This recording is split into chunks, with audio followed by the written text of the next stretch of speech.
Hello friend नमस्कार सीमा kitchen रे आपण समस्त को अनेक अनेक स्वागत। आज मु आपण मानक पई नेकी आसीची अंडा और मटर रो बहुत बढ़िया टेस्टी रेसिपी जहां आपण माने बहुत पसंद करिवे आ घरे निहाती बनेबे। वीडियो को शेष पर्यंत देखिबे।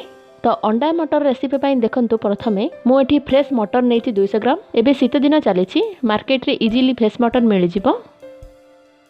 तापर 6टी अंडा नेची, 2टी बड़ पियाज को एमिति छोट छोट करी काटिकी नेची आ ता साथी रे 3टी कंचा लंका को 2 फाळ करी नेची। एठी अदा रसुण पेस्ट 1 चामच नेची आ 2टी मीडियम साइज रो टमाटो को एमिति छोट छोट करी नेची। चलंतु रोसई आरंभ करिबा। तो सेथि पई प्रथमे कड़ाई रे 2 चामच तेल गरम करनेबा।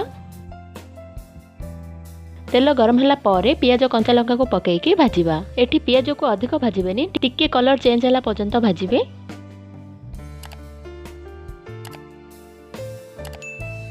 एठी 1 चामच अदा रसुण पेस्ट पकई देबा।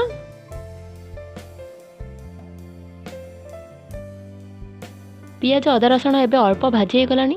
एबे टमाटो को पकई देबा। आकु एठी 1 मिनिट भाजीबा टमाटोटी नरम होला पर्यंत।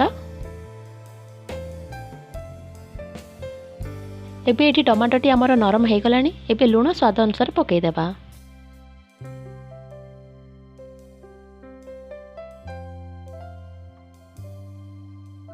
पियाज टमाटो एबे हमर भल भाबे भाजी हे गलानी। एबे हमें जो फ्रेश मटर रखिथिले एबे सेथिरे पकेई के भल भाबे भाजी नेबा। ताकू भल भाबे मिसेई की 1 मिनिट पई घोड़े के कुक करनेबा। घोड़ेइबा द्वारा मटरटी हमर जल्दी सिझी जीवो। एबे हमर 1 मिनिट हे गला। एबे आउ टिके ताकू गोळै नेबा।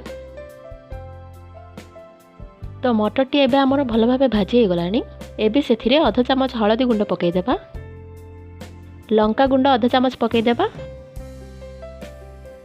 तापर एठी 1 चामच गरम मसला गुंड पकई देबा। तापर गैस रो फ्लेम को लो रे रखी की 1 मिनिट पर्यंत फ्राई करबा। अंडा बेसर रेसिपी देखिबा पई ऊपर आसुथिबा आई बटन को क्लिक करी देखि परिबे। सेही रेसिपीटी बहुत बढ़िया हेची, आपण माने जाई की देखंतु। एबे देखंतु मसला आ हमर मटर भल भाबे फ्राई हे गला। एबे सेथिरे अंडा पकेबा। फ्रेंड ए रेसिपी को आपण माने घरे निहाती भाबरे थरे ट्राई करंतु, बहुत बढ़िया लागिबो। वीडियोटी जदि पसंद आछे ताहले एबे ही लाइक करंतु।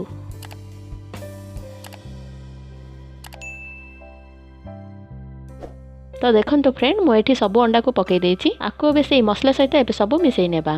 तापर गैस रो फ्लेम को लो रे रखी के ताको 2 मिनिट रु 3 मिनिट पर्यंत एमिति गोळेइबा।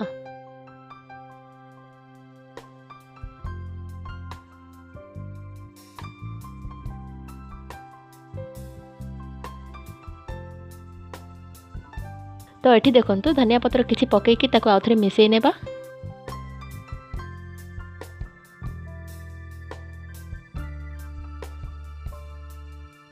देखंतु फ्रेंड हमर ए अंडा मटर रे बहुत टेस्टी रेसिपी प्रस्तुत हे गला। आपण आपणकर घरे बहुत इजीली बनै परिबे। तो एबे चलंतु गोटे सर्विंग प्लेट को बाहर करनेबा। देखंतु हमर अंडा मटर रे रेसिपी बहुत बढ़िया हेछि। तो आज अंडा मटर रेसिपी आपण मानकु केमिति लागिला मते कमेंट करी निहाती भाबरे जणांतु। जदि रेसिपीटी आपण मानकु भलो लागछि ताहले लाइक करिवे, आपणक सांगसाथी मानकु निहाती शेयर करिवे। जदि मो चैनल को आपण माने सब्सक्राइब करि नाहंती ताहले निहाती भाबरे सब्सक्राइब करिवे। वीडियोटी शेष पर्यंत देखिथिबारु आपण मानकु बहुत बहुत धन्यवाद।